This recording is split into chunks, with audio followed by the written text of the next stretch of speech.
Bonjour à tous, je vais vous montrer comment extraire rapidement une liste de prospects qualifiés. Pour ce faire, on va utiliser trois outils. Le premier, c'est Sales Navigator, où on va utiliser les filtres pour trouver les prospects qui nous intéressent. Ensuite, on va faire un export de ces prospects avec EvaBoot et on va les rajouter cette liste directement dans Clay. Je vous montre ça tout de suite. Alors, pour commencer, moi j'ai défini en fait, les caractéristiques de l'entreprise et puis du profil que je recherche. Donc on va cibler les agences de communication qui ont plus de 3 ans.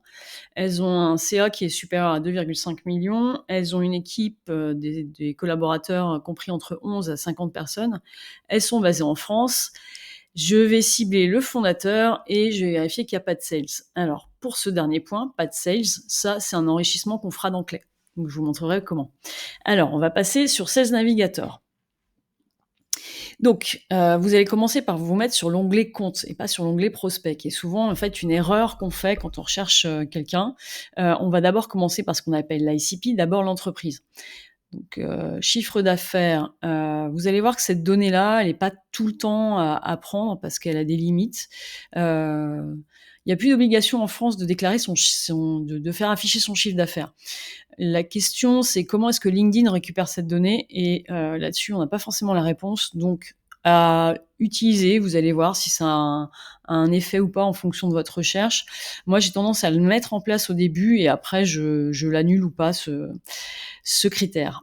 Donc ensuite, l'effectif de l'entreprise, donc on a vu entre 11 à 50. Moi, je veux là, le siège. Là, ça va être publicité. Après, c'est pareil, on va affiner. Alors, service de publicité. Non, alors attendez. Toc, siège social. Moi, je le veux en France. Et le secteur d'activité est ici. Donc non. Service professionnel, c'est un petit peu large par rapport à ma problématique. C'est comme, service de conseil aux entreprises. Ça peut être intéressant, mais moi je vais prendre celui-ci. Tout en sachant qu'après, on peut rajouter des choses dans Clay pour aller, valider les points. Donc là, j'ai, 446 entreprises, 446 résultats. Alors, ce que je vous disais tout à l'heure, c'est que si j'enlève ce petit paramètre, j'ai tout d'un coup un résultat qui augmente. Alors évidemment, on va voir dedans qu'on a, là des journaux, on a des relations presse et cetera, services de lobbying, donc typiquement ça m'intéresse pas. Donc pour ceux qui savent pas, lobbying, alors voilà, vous le faites exclure et en fait ça va l'enlever. Donc c'est pareil, hein, médias, on peut les enlever parce que parfois dans sa requête, il est un petit peu large. Médias et télécommunications, je vais mettre en exclusion. Et donc là, on est toujours à 2500.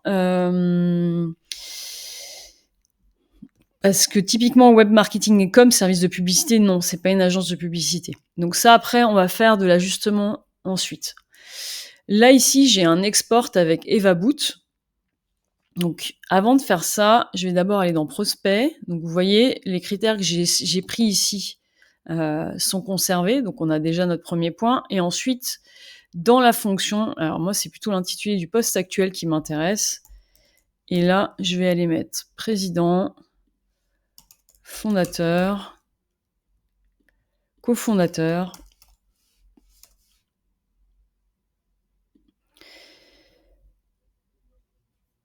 Et il me trouve 2500 personnes et plus. Ancienneté du poste actuel,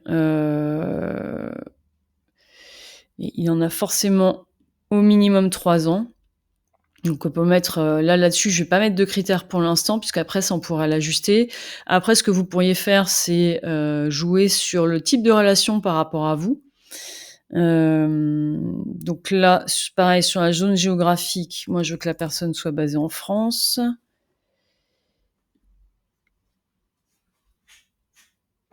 Et toc, toc, toc. Non, ça, c'est pas relation. Et je veux que ce soit à minima une relation de 2e niveau.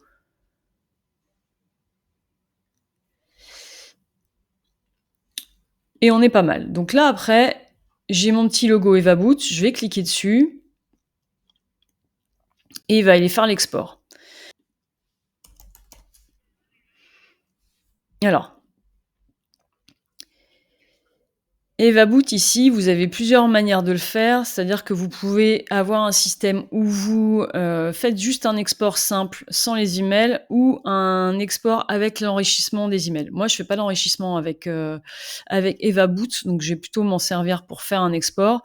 Donc là, j'ai 2094 leads exactement, donc je vais l'appeler agence de publicité et il va me faire un export. Quand vous êtes en version gratuite, il vous permet un export jusqu'à 500, je crois, contacts à peu près. Alors, nous voici dans Clay. Donc ça, c'est un super outil que je vous recommande fortement. Donc, on va se connecter et je vais aller directement dans ma base de données.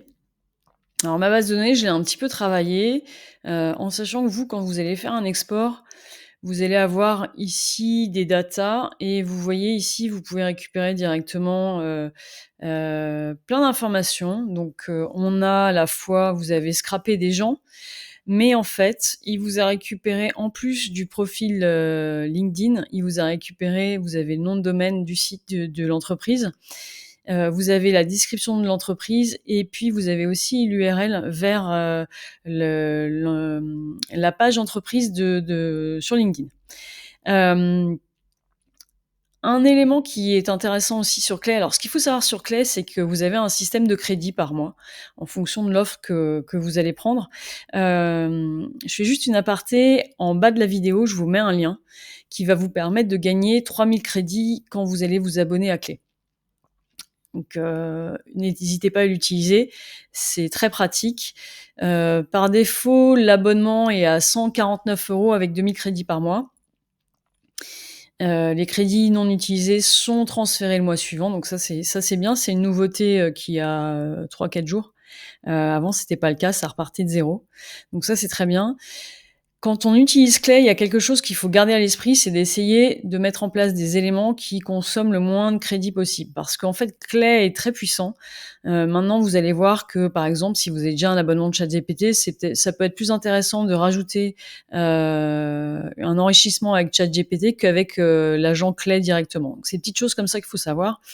Donc là, en fait, on a la base de données qui est ici avec toutes les informations que je voulais voir et je vais faire un petit aparté justement sur la partie, IA. Si vous avez déjà utilisé 16 navigateurs pour des extractions de bases de données, vous savez très bien que dans la liste des entreprises que vous allez avoir, il y en a certaines qui correspondent pas du tout au secteur d'activité que vous avez sélectionné.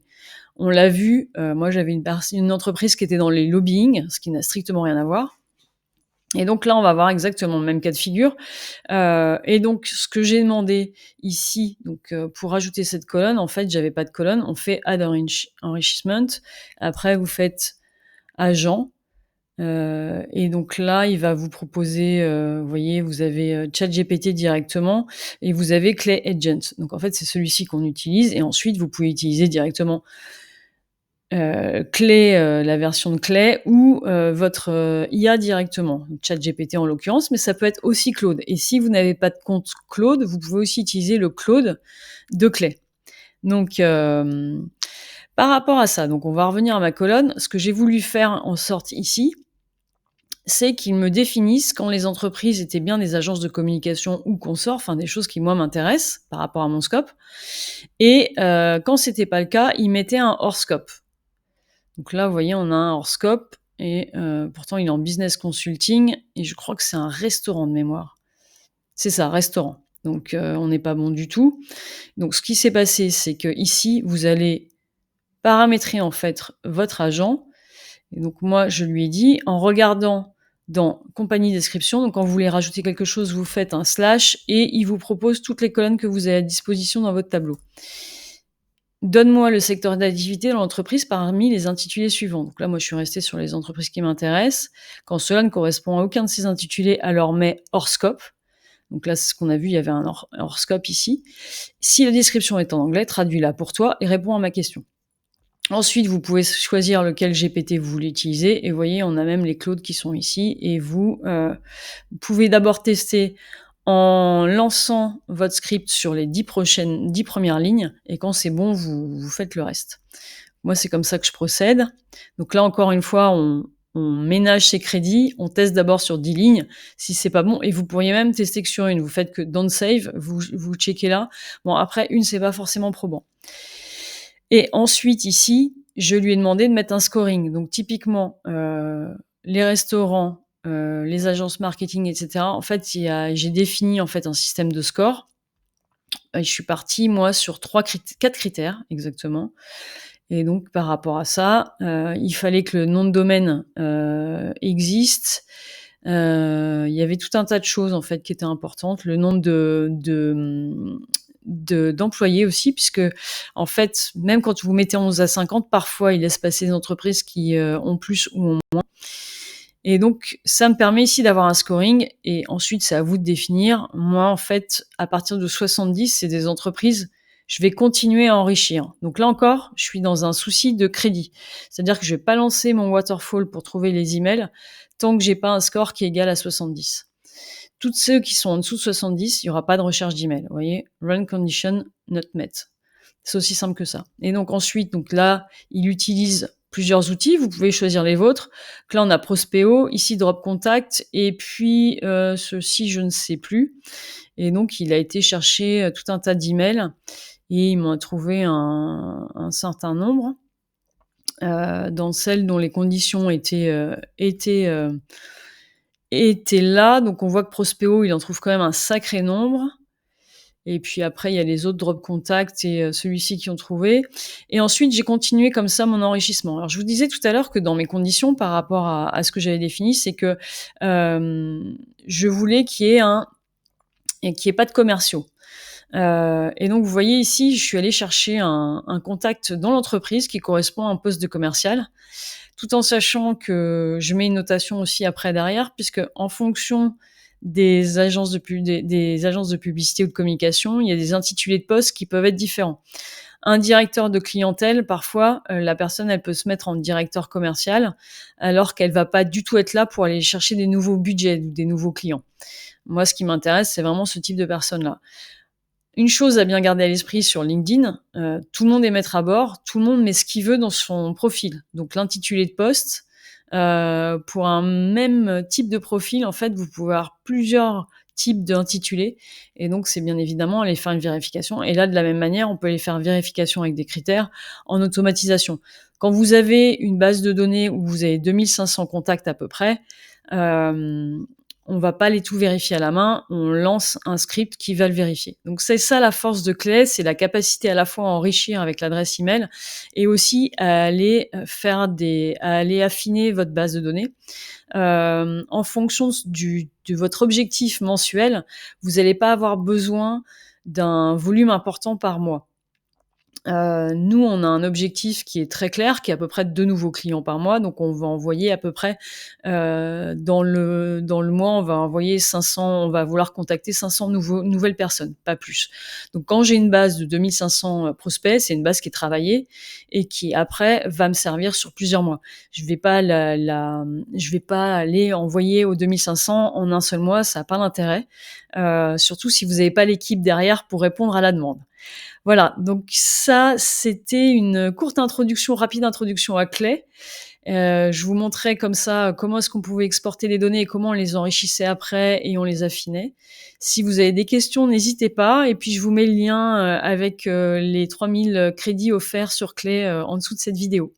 Je vous dis à bientôt pour une prochaine vidéo.